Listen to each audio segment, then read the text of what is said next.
Hey guys, that's it. Meet Simmons back with another video. Today I got a video from the Black Family Institute. That's all one word there.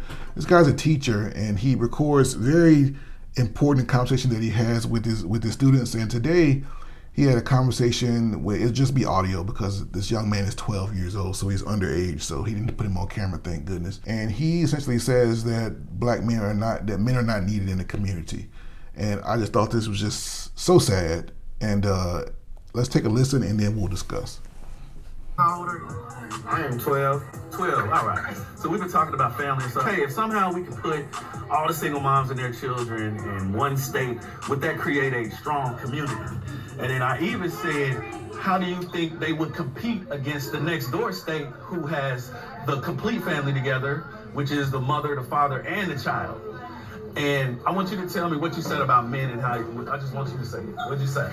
All right, so I said that our community would be stronger, right?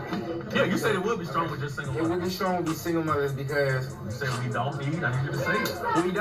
We don't really need men in the community. And I just feel like we don't always need men in our community just to create or make bigger things. We always can have like just women.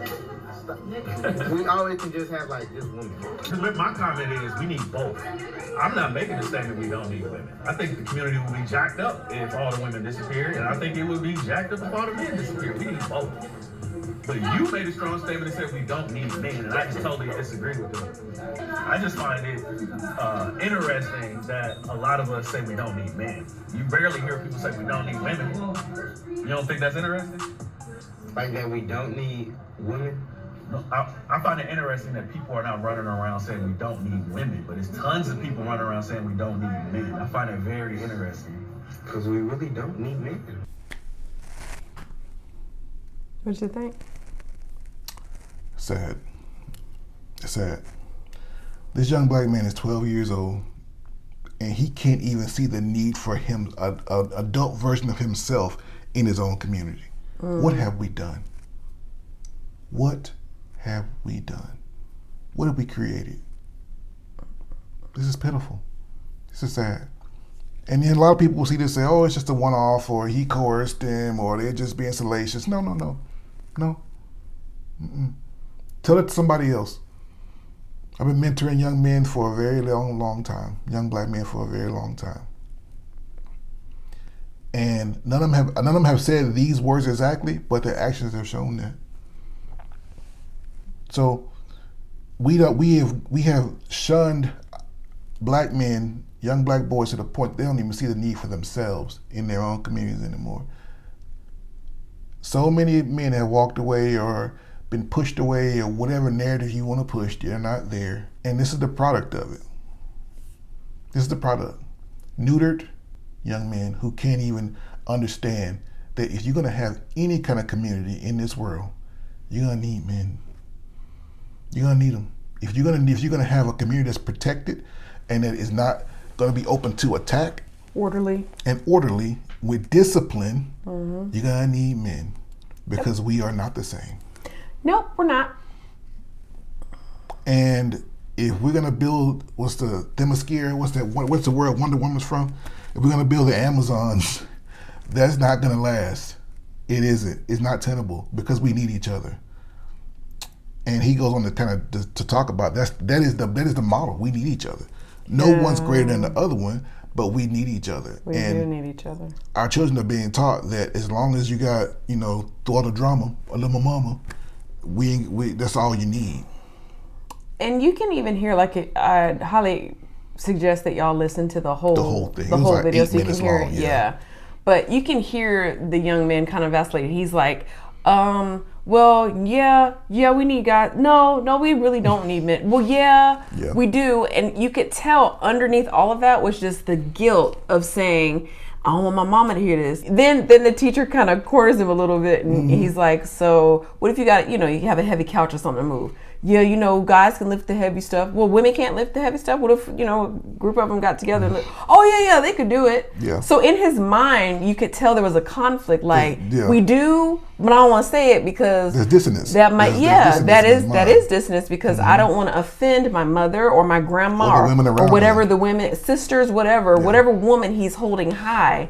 He didn't want to offend Well, them. you know where that comes from. That comes from like you said, he's been raised around Probably a in bunch a of women. single And parent, mother-led home. he's learned how to navigate that world, and in that world, you never disrespect this mama. you never speak anything against the feminine. You never, because that's going to bring shame. Think that on top of you, and if you big up, then you get praise.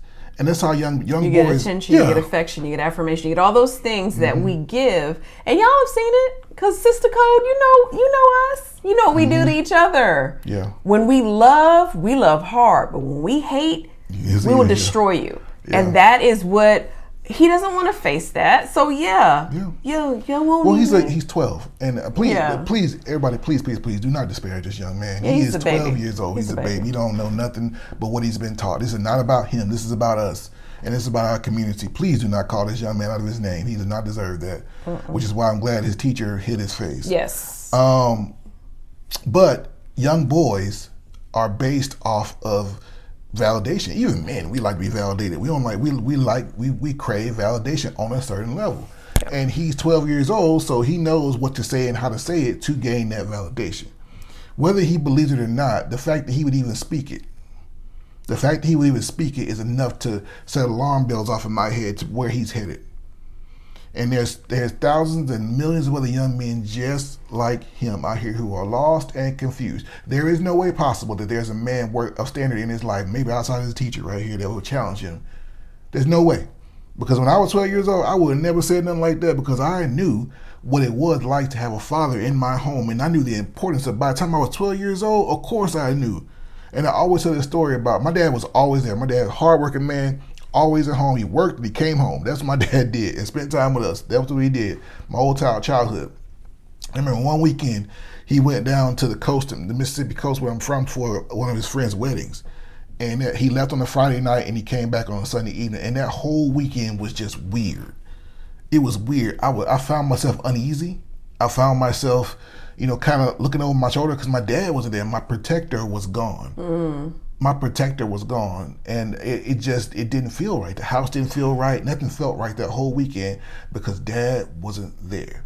That was one weekend out of my life. There are young men that live that every day. Every day. Because they're the men in the house. Yes. But they're afraid, and they're uncovered. You're a baby. You're a kid. You're a child. You are a kid. You don't know. You don't know nothing about You don't know nothing about leading and protecting. What do you know about that? The people that are the adults are supposed to be doing that for you. You remember years ago, That's crazy. when I was serving in the military, I knew a gentleman that we were having a conversation about this exact same thing. And he grew up raised by his mother and his grandmother. I know who you're talking about. Wouldn't even know his father if he walked past him on the street. And he was like, well, I don't think I was affected at all by not having my father around. I had my mom and my grandmother. You know what? Now look at me. I turned out fine, and I'm in the Air Force, and I'm doing well for myself. But what he couldn't see is what I saw. You can't control your emotions. Every other day you're into it with somebody. Everything you do is just, you're not quite right. You're uncomfortable around other masculine men. I'm watching you because I know what a man's supposed to look like because I was raised by one. You are the guy we make fun of on the basketball court. You're the one that gets all mad and throws the ball in the rafters and kicks it and can't control your emotions. And you're the one that always into it with your girlfriend and you're halfway putting your hands on her because you don't know how to control yourself. Those are the fruits of a man who does not know how to be a man. And these are the men that are being raised and promoted in our community, and they're having children. This young man in this video right here is potentially somebody's father one day. Yeah. Potentially somebody's husband one day. Yeah. And he can't even see the need for himself in the community. So as he sits there and plays this video game while his wife or significant other trying to wrangle the kids, he's like, you don't need me, you got it, sis. And then women are tired and upset, and you wonder why, because these are the products that come out of that community. The young men that everybody talks about, everybody complains about, they're raised in that dynamic. So There's a lot to be discussed about this. You can never get a solution if you can't admit the problem. And the problem is that a lot of these young men do not know who they are. They've not been taught to appreciate it. Yeah, it's a big old tangled web that we've weaved. Ladies, we have to get to the point where we allow our men to be men again and not be threatened by that. And what I mean by that is allowing my man to be present in all of his masculinity doesn't diminish me and my femininity. But when I'm trying to be a whole dude and you trying to be a whole dude, then we're conflicting and we're fighting each other. Or you're trying to be I'm trying to be you. Yeah, you're trying to be me, then we have issues. So if we want to see change, then we've got to embrace the fact that masculinity is not this big old nasty toxic thing. But the point that I'm making is, if we really want to see change, then we've got to be open to it. We've got to be open to correction. We've got to be open to accountability. We've got to be open to these things that we shun in order to see change. And I just think it's so sad that this 12-year-old baby doesn't even realize his worth. Yeah. And like you said, if he doesn't get some strong, solid, mature male influence in his life, like a coach, if his father's not available, I don't know, a pastor, somebody that can really kind of take them under his wing and really like groom him into what it looks like to be a man, he is definitely going to be one of these little mama boys. Pookie. Yeah, he's a future Pookie. We joke about that. That's where they come from. They come from these environments. You know, we can pretend like it doesn't, but Pookies don't come from two-parent homes with masculine fathers and feminine mothers. They typically do not. That's not to disparage anyone, but the numbers don't lie, guys. So we got to stop this thing where every time somebody brings up a fact, that everybody gets offended, gets in their feelings, and then everybody wants to make it specific. Well, I grew up in a single-parent mother, and I'm fine. Okay, you're the outlier. Because guess what? The numbers don't say that you're going to make it that well. And what's wrong with admitting you got stuff you got to work on? We you all got have issues. deficiency. You got flaws. Like who don't? You can come from the best home in the world, and you gonna have some wounds. That's just part. It's the human condition. So with that, that's enough said.